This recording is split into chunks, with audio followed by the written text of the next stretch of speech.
It's 10 o'clock. This is Sky News at 10, live from Rome.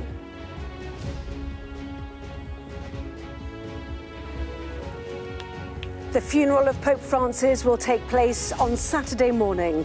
Prince William, the Prime Minister, and President Trump are among the dignitaries attending. Tonight, more details have emerged about the Pope's final moments and the quick deterioration of his condition. As thousands of pilgrims and tourists flock to the Vatican, the Pontiff's body will be moved to St. Peter's Basilica for the public to pay their respects. I will remember him especially for his smile, his love, his humanity, and a man who gave us hope. These are live pictures from St. Peter's Square, where tonight people have been invited to pray for the late Pontiff. Also ahead on Sky News at 10, more than 20 people are killed after gunmen opened fire on a group of tourists in Indian-administered Kashmir. Counting the cost of the global trade war, the International Monetary Fund predicts the UK's economy will be hardest hit. Prime Minister says he believes a woman is an adult female as the Supreme Court's ruling on gender causes divisions inside government. And we'll take a first look at tomorrow's front pages in our press preview from 10:30 right through till midnight.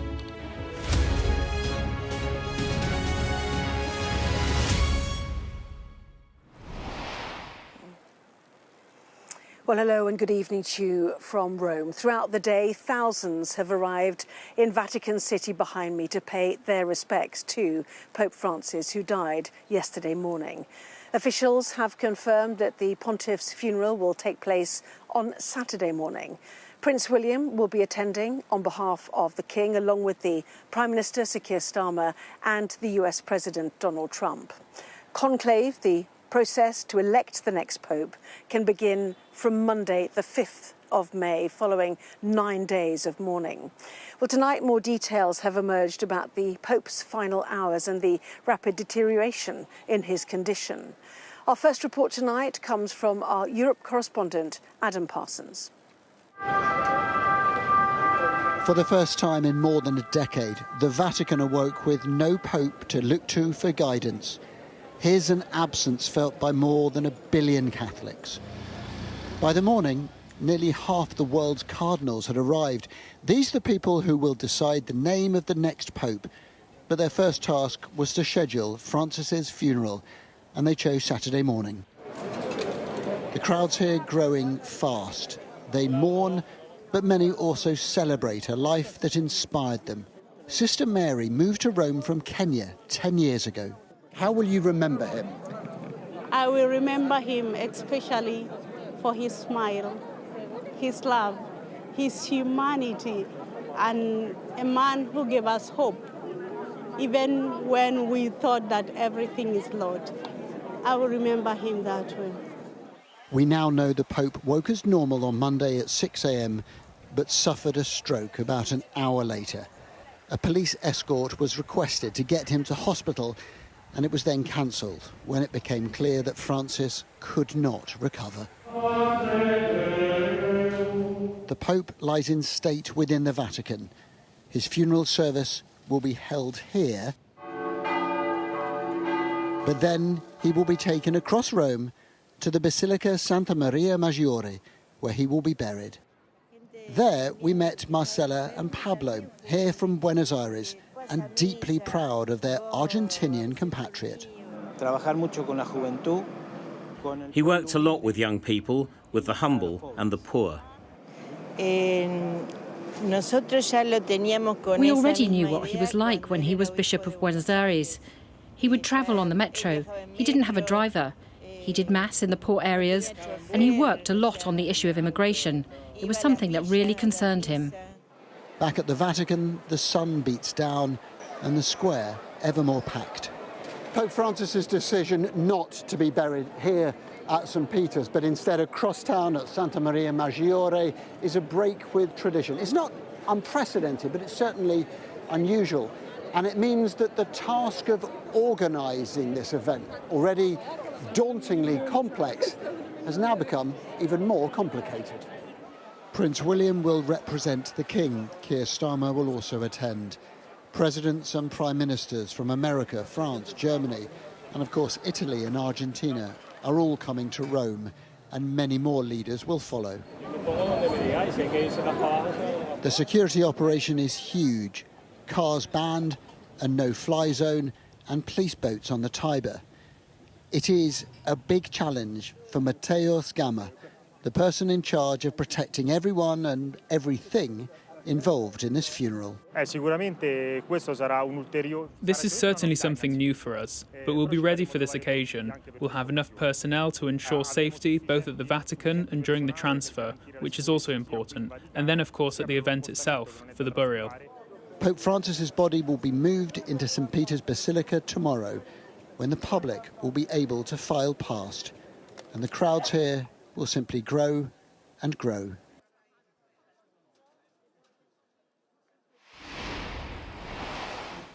Well, Adam joins us now. And Adam, certainly the focus of much of today has been on the days ahead, the funeral and so forth. But we also learnt more details, did we not, about the Pope's final moments? Yeah, we did. We know about the timeline now over Easter Sunday and into Monday morning. We know that on Easter Sunday, he said that he wanted to go out into the crowd to meet people. He had a conversation with his personal nurse, Massimiliano Strapetti. Mr. Strapetti said to him, "Are you sure you can do this?" The Pope said, "Yes, I want to go out there. I want to see my public." He did that. He moved around in the Pope-mobile. And then when he had finished that, when he returned to his apartment, he thanked Mr. Strapetti for taking him out into the square. We know that that afternoon, the Pope spent a calm afternoon. He had dinner, went to bed, and then he woke up the following day, just before 6 o'clock in the morning. He initially seemed fine, and then he had a very, very profound cerebral stroke. We know that Mr. Strapetti was with him at that time. The alarm was raised and plans were hastily put together for a police escort to take him to hospital, the same hospital where he had spent 5 weeks. But it became apparent that Pope Francis was going to succumb to his stroke, that he had gone into a coma and that he was dying. And at that point, the request for the police escort was cancelled and the Pope died. So that clarity has been brought to his final moments. And of course, now the process of heading towards his own funeral service has begun. Tomorrow morning, Pope Francis will be moved from his apartment into St. Peter's Basilica behind me at 9 o'clock. And then a couple of hours later, members of the public will be allowed in for the first time to file past his open coffin. Everybody, I'm sure, will want to stop and reflect just briefly as they pass his coffin on the influence that he has had. Now, that process will be happen on Wednesday, Thursday and Friday. The last people will be in on Friday night, and then St. Peter's will be closed in preparation for the funeral on Saturday, starting in the morning. And I think on that, it is a couple of things worth saying. One is that the crowds expected here will be enormous. Quite a vague situation here. They're predicting between 250,000 and 500,000. And the other thing is the world leaders who are coming, ranging from Keir Starmer, Prince William, Donald Trump, Volodymyr Zelensky, Emmanuel Macron, the list goes on, leaders from Argentina, Brazil, many other nations.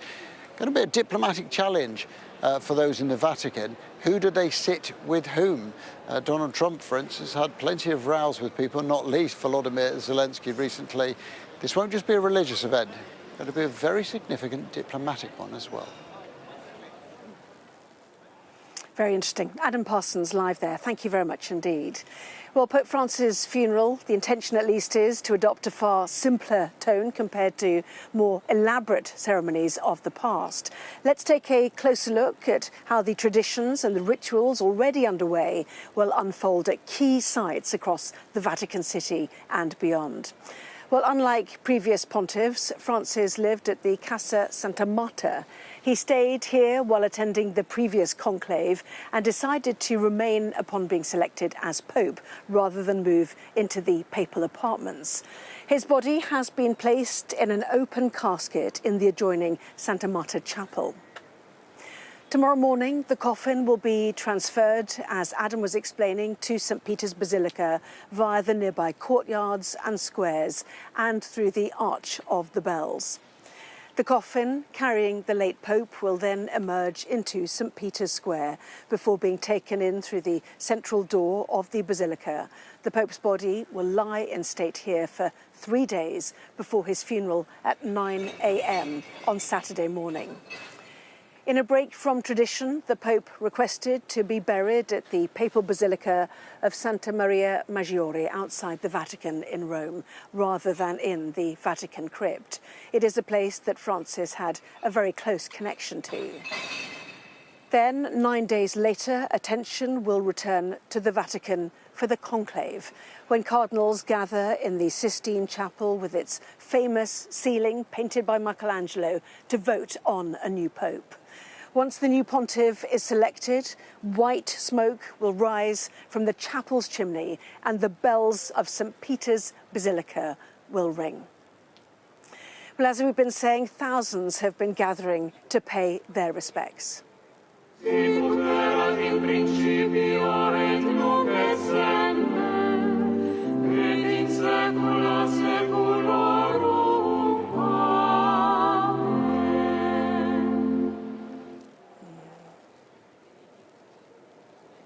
This the scene in St. Peter's Square a little earlier this evening, where a choir was performing. The Vatican had invited people to come to pray for Pope Francis.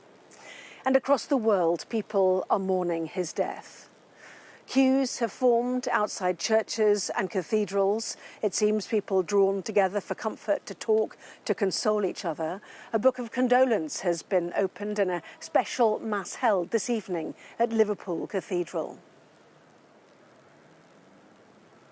Well, Saturday's funeral will begin from 9 a.m. UK time, marking the first of 9 days of mourning following the pontiff's death on Easter Monday. My colleague Barbara Serra has been walking part of the processional route, seeing some of the places that were so important to Pope Francis.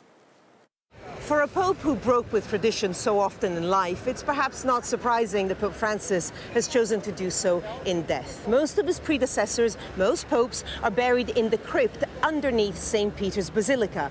But Pope Francis wanted to be buried here. This is the Basilica of Santa Maria Maggiore, one of his favorite churches, and crucially outside of the Vatican. Now, why did the Pope want to be buried here? Well, he was very devoted to the Virgin Mary, and this church is dedicated to the Virgin Mary. He would often come here to pray, sometimes before big international trips, but sometimes just on his own. And the last time he came here was the eve of Palm Sunday, just 9 days before he died.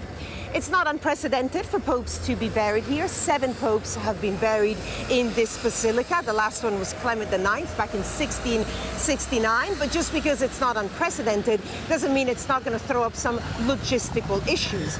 The funeral is going to be in St. Peter's Square. When that is over, the body will have to go from St. Peter's Square to here. Now, obviously, it's a 20-minute drive. There's going to be road closures. There's going to be a procession, something akin to a state funeral. But once the body is here, then this will effectively become a place of pilgrimage, a place of veneration. If you look over there, there is a queue, and you see a similar queue every day to get into this basilica. But when Pope Francis will be buried here, once this is his final resting place, that queue will be much bigger. Many more people will come here, and that is going to bring up issues with security and crowd flow for this basilica. Well, some in the Catholic Church fear that the death of Pope Francis could lead to the Church taking a different direction in future. The Pope was known for his liberal outlook. He welcomed individuals and groups into the Church who in previous years may have been shunned. So where does the Church go from here? Sky's Lisa Holland has more.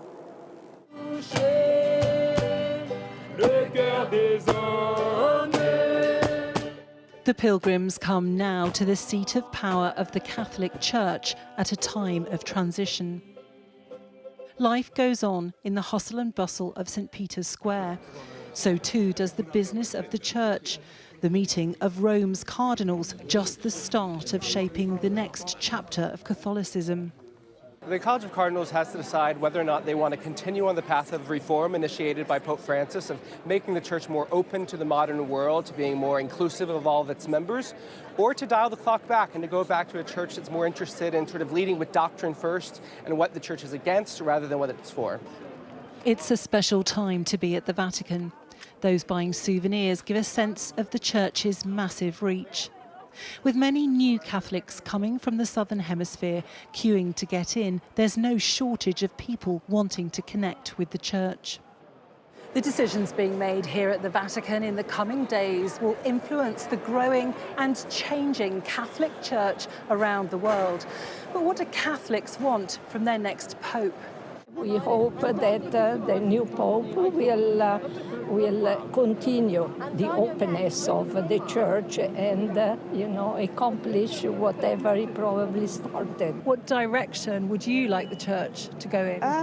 To move with the times. I think there's still a lot that we need to grow and be more inclusive as a church, yeah. So that's the direction that I'm hoping.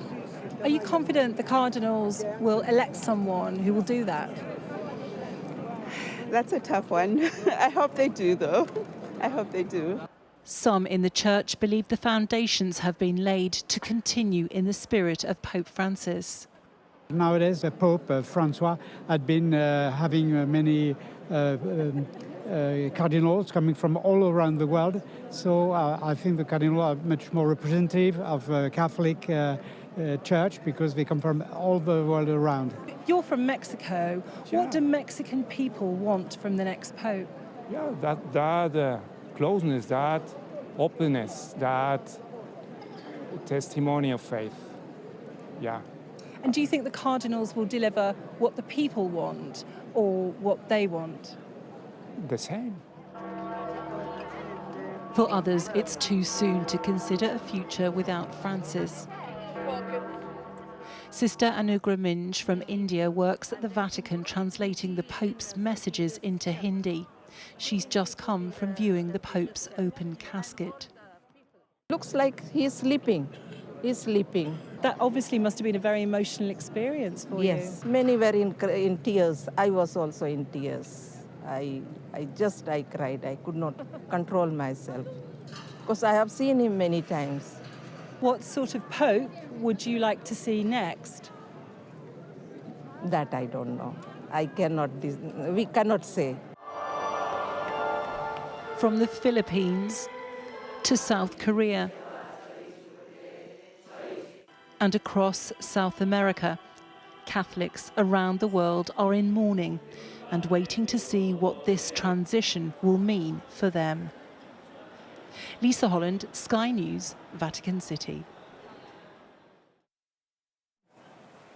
Well, Barbara, Sarah joins me now. We've had the structure of the days ahead, but why are people coming to Vatican City? Why are they going to the future site of the Pope's burial? What the people you've spoken to, why are they here? So it's interesting. I think there's two camps almost. I think a lot of people were in Rome anyway, so it was obviously Easter weekend. I think a lot of people were hoping to see him on Easter Sunday, which they did. And then also it's Jubilee year. And I know that to non-Catholics, it sounds like something a bit strange, but actually a lot of people were attracted to Rome for Jubilee year. And if you walk around the Vatican or the bits of Rome outside the Vatican, there's loads of souvenir shops and they're filled with calendars or mugs or anything with the picture of Pope Francis and the Jubilee year. And I think a lot of people are buying that now because obviously it's taken on a different meaning. So I think a lot of people are here for that. I was at Santa Maria Maggiore, which is the church where he's decided he wants to be buried. And it was sort of half and half. A lot of people were there just to see a beautiful church, but many had heard that that's where the Pope wanted to be buried. And so there's still, I think the shock has subsided a little bit. I think maybe a little bit of relief that, he didn't suffer much longer the way that Pope John Paul II did, for example. But I think tomorrow we'll see a bit of a mood change because tomorrow, of course, is the day when his body will be lying in state and, thousands of people will have the chance to pay their last respects. And that's when we'll really see how many people gather, because there's been people milling around St. Peter's Square. But, of course, tomorrow they will be queuing for the opportunity opportunity to see him one last time. Yes, we'll look ahead to that a little later in the programme. For now, Barbara, thanks very much indeed. All from Rome. For now, let's head back to London for the rest of the day's news with Jonathan. Anna, for now, many thanks. At least 26 tourists have been killed by gunmen in Indian-controlled Kashmir. Dozens of others were injured in the attack, which police blamed on militants fighting Indian rule. Nuclear-armed rivals, India and Pakistan, each administer part of Kashmir, and there are regular skirmishes along the border. This attack in Pahalgam targeted tourists and would signify a major escalation in the regional conflict. Sky's Neville Lazarus reports. A terror attack shattered the peace and tranquility of Kashmir. Families were enjoying their holidays in an off-road meadow in Pahalgam, known as Mini Switzerland, when militants opened fire, killing many and injuring dozens. The injured were taken to hospitals. Many were in a state of shock and distress. Security forces were rushed to the site of the attack and have laid cordons checking vehicles. Military helicopters were conducting sorties, scanning the area. Scores of tourists have left the area for safety. We will now go back to Srinagar. We'd come to Pahalgam for a visit. Because of the terrorist attack, we will go back. We were stuck here for 4 hours. Prime Minister Modi cut short his visit to Saudi Arabia and is expected to return to India tonight. In a statement on X, he paid homage to those who lost their lives and said, "Those behind these heinous acts will be brought to justice. They will not be spared. The evil agenda will never succeed. Our resolve to fight terrorism is unshakable, and it will get even stronger." In a statement on Truth Social, President Trump said the United States stands strong with India against terrorism. We pray for the soul of those lost and for the recovery of the injured. Prime Minister Modi and the incredible people of India have our full support and deepest sympathies. Our hearts are with you. His Deputy Vice President J.D. Vance is on a 4-day official trip to India and had earlier met with Prime Minister Modi. This is one of the worst terror attacks in recent times.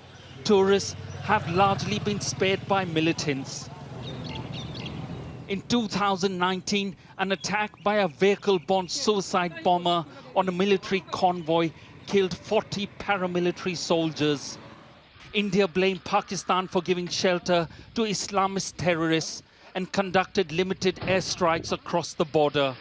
A tense standoff between two nuclear-armed countries have lasted since. Both countries administer part of Kashmir and claim the territory in the entirety. But it's ordinary people that pay the highest price of conflict. Neville Lazarus, Sky News, Delhi.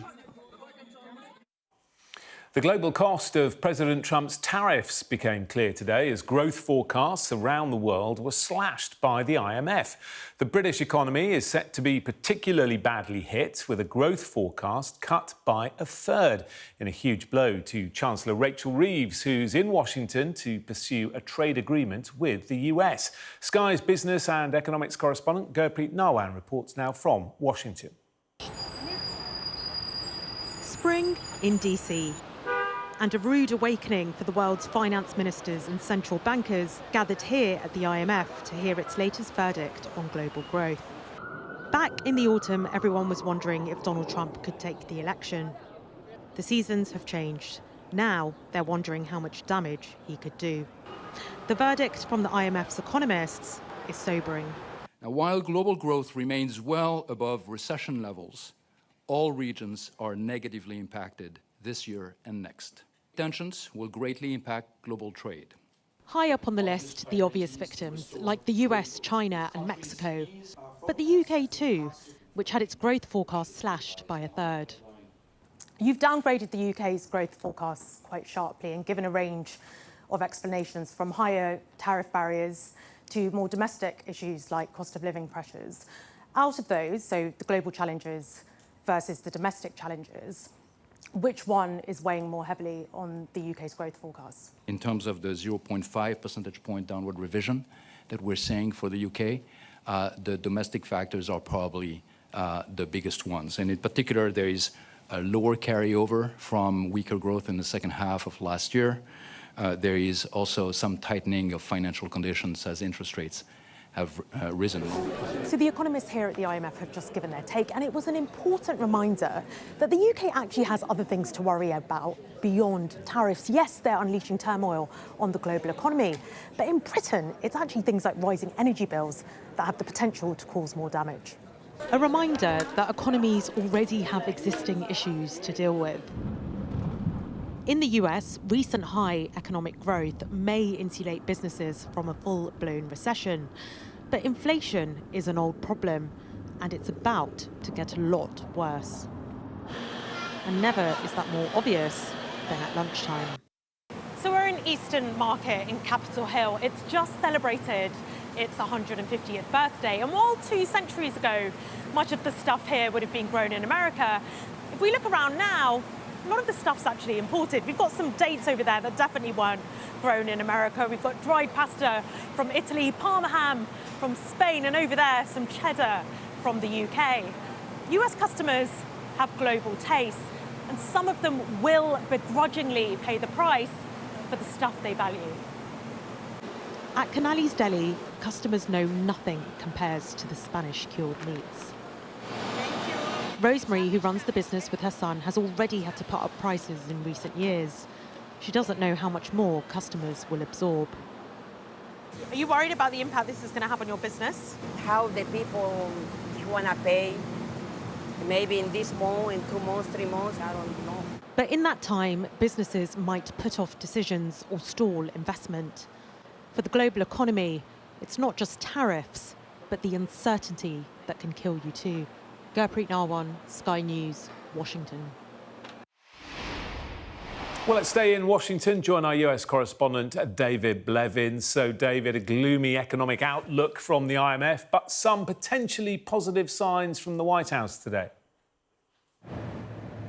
Yes, the White House says there are 34 meetings scheduled this week alone with countries seeking a trade deal. We know that one of those meetings will be with a UK delegation led by the Chancellor Rachel Reeves. We do not know if they're any closer to agreement, but given that negative growth forecast from the IMF, down 0.5 percentage point globally, nearly a full percentage point here in the US, the big question is, are they any closer to ending the trade war that's having most impact, the one between the world's 2 largest economies, America and China? Well, the President has been speaking about that in the last few minutes. He says they're not going to play hardball. They are, in his words, going to be very nice. Let's just listen in to what he's had.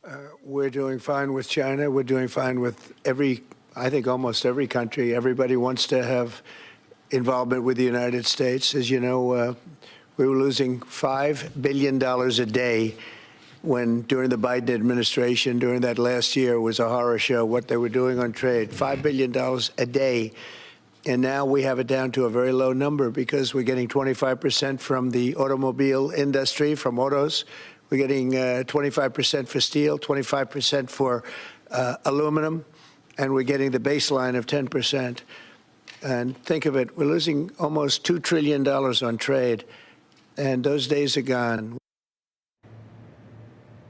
Now, earlier, the President's press secretary, Caroline Leavitt, said they were setting the stage for a deal with China. She wouldn't be drawn on whether there had been direct engagement between the US President and his Chinese counterpart. So what's fueling this optimism? Well, very little, it seems. The US Treasury Secretary Scott Bessent told a private investment event today that he thinks there will be a de-escalation in the trade war soon. Not because of negotiations between Beijing and Washington, but because he believes it's no longer sustainable. Now, China may take a different view. OK, David in Washington, thank you. Back here, the Prime Minister has responded to the Supreme Court ruling on the definition of a woman for the first time since the announcement, saying it gives real clarity so that guidance can be put in place. But tonight, the leader of the opposition, Kemi Badenoch, criticised Labour's changing stance on the issue. Our political correspondent, Tamara Cohen, is in Westminster. The ruling tomorrow was meant to provide clarity, wasn't it? But the debate and the division continues in government and beyond. That's right. Keir Starmer gave his first comments since that major ruling by the Supreme Court. He said that he believes a woman is an adult female, which Downing Street acknowledged was not his view a couple of years ago. And he said that this ruling brings much needed clarity, which the government now needs to implement across institutions. We were hearing in Parliament this afternoon from the NHS to prisons to sport and to all same-sex spaces. But there were lots of questions from MPs which shed doubt on how clear it really is at this stage. The Equalities Minister, Bridget Phillipson, was on the receiving end of a number of questions from Labour MPs saying what facilities do trans people use, like bathrooms. She said that this guidance would be coming from the Equality and Human Rights Commission over the coming months.